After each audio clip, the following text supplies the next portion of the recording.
Okay, I want to explain to you how the accessories are currently working with the TW4 energy recovery ventilator, because there's been a number of changes as time has gone on. So this is the new one. My friend Gregor is going to watch the camera and tell me if I'm not in the frame or something, because I can't see the camera at the same time, right? So this is what I call the sound splitter. So you see it has fans on the bottom. There's two fans, one after the other. They're both only rotate in one direction. And this goes on pipe like this.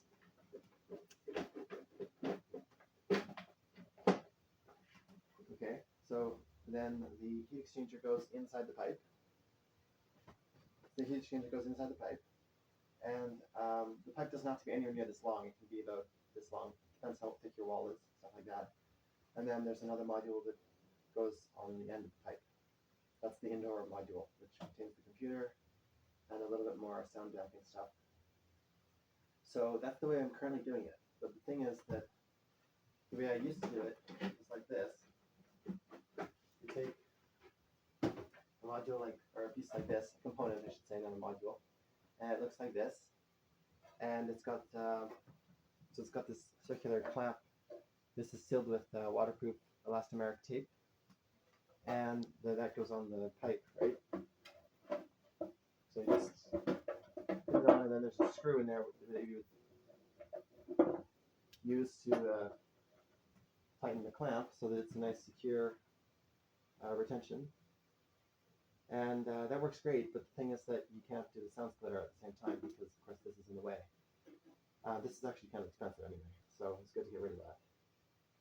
So what I'm doing now is, the problem is,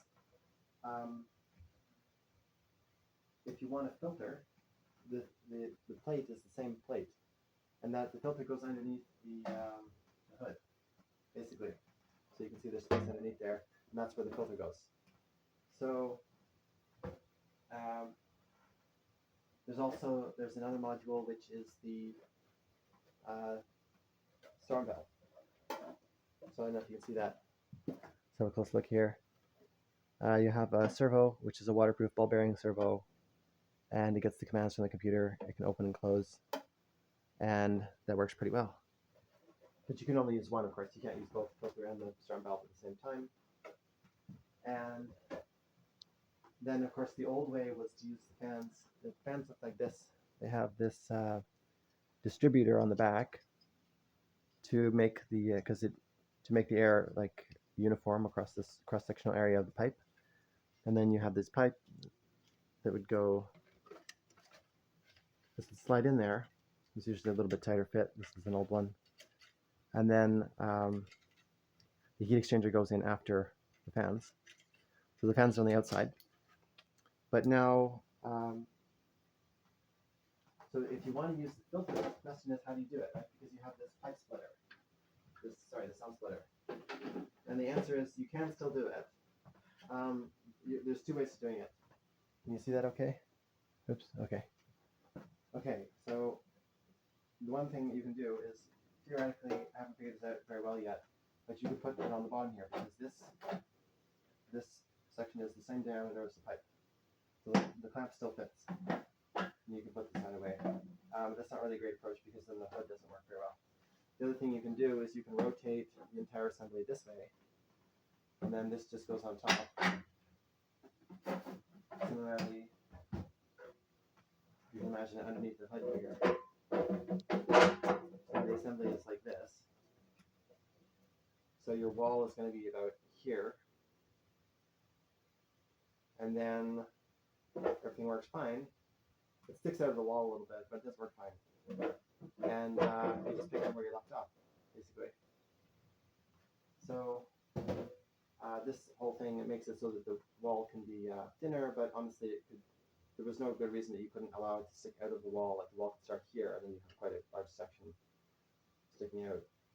So it would be nice to refine everything a little bit better. I think what I'm going to do in the future is make it so that this goes on vertically, and then there's going to be, instead of this hood is not going to be a hood shape, it's going to be like more of a rectangular skirt that goes around the bottom of the plate so that everything could be upright. But rotating it sideways seems to be like a pretty reasonable solution for now. If anybody wants that, and you can always get the skirt made later, and you can rotate the whole thing back if you want. So for now, the accessories aren't really a priority. Nobody has ever asked about the storm valve, and very few people seem to actually have a compelling reason to use a filter. Their main purpose is wildfire smoke and pollen removal.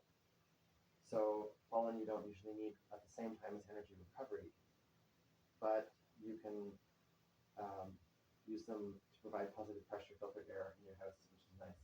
It's pretty useful. So that's it.